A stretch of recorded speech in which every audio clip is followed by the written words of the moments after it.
Hello, sir. Hello. Hi, my name is Nupur. Hello, Nupur. Hi.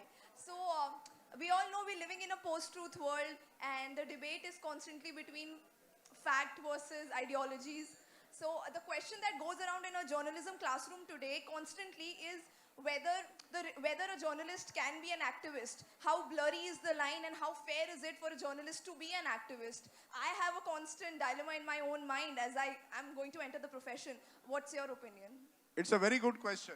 देखिए, right from the beginning, most journalists have seen themselves at one level as activists. I want to change the world. मैं दुनिया बदलना चाहता हूँ.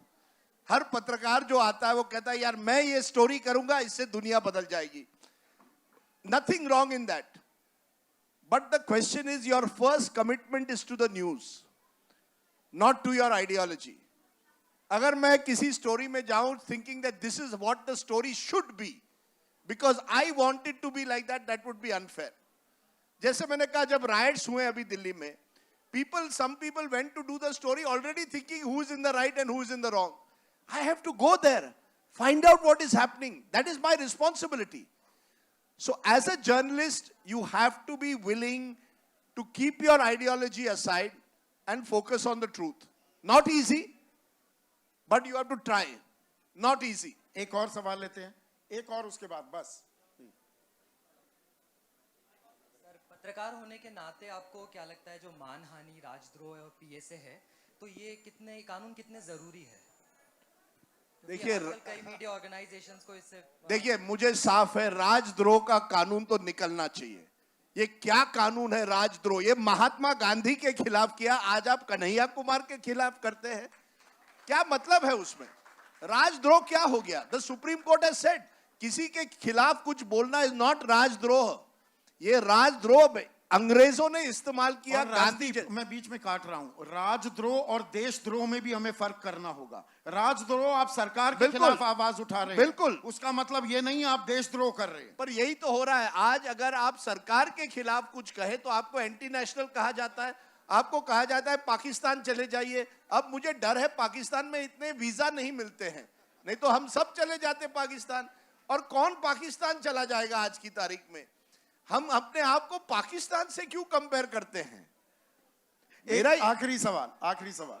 तो राजद्रोह के खिलाफ हूं और पीएसए भी नहीं होना चाहिए. पीएसए होना चाहिए, लेकिन पीएसए के जब आप किसी को जेल डालते हैं पीएसए में, आपको स्ट्रिक्ट कंडीशंस में डालना चाहिए. सवाल आखिरी. My question to you will be, Yes. most of the people in our nation have the perception that media has been divided in left and right wings, and to an extent it's true.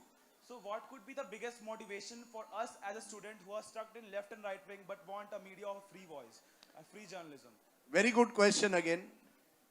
The media should not be divided left versus right, but right versus wrong. You must have the courage to say what is wrong is wrong.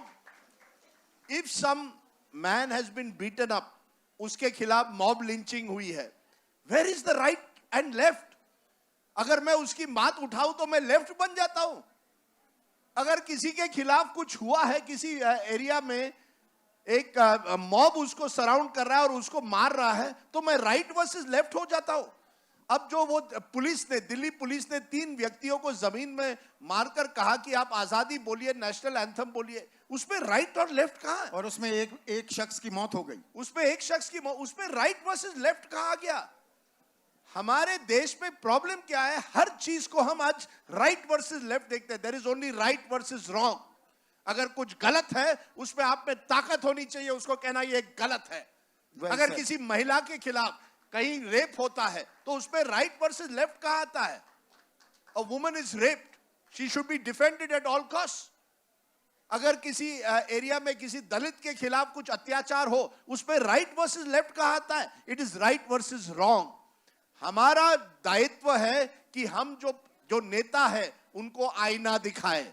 ये बस उनको अच्छा लगे बुरा लगे उससे कोई लेना देना नहीं. इसीलिए मैंने कहा वी शुड बी कॉकरोचेस.